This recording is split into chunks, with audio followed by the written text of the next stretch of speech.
வாழைக்கண்ணுப்பா. இதில் ஒரு 3 3 2 5 5 5 3 8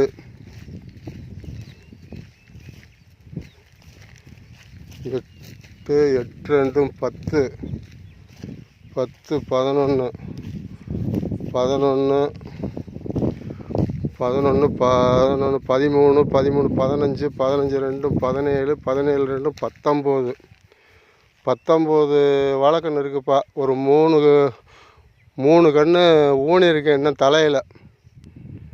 அது தளைஞ்சிச்சின்னா மொத்தம் 21 வரும். இப்போதைக்கு தளைஞ்சிருக்கிறது 19 வாழை தளைஞ்சிருக்குப்பா. 19 வாழைக்கன்று இருக்குப்பா. மொத்தம் பெருசாக இருக்கிறது 19. ஒரு 3 கன்று இதில் இடக்கன்று எடுத்து ஊனி இருக்கிறேன். இந்த காஞ்சி போன இடத்துக்கு ஒரு 3 கன்று காஞ்சி போச்சு. அந்த 3 கன்றுக்கு வேறு கன்று எடுத்து நட்டுருக்கிறேன். வணக்கம்ப்பா.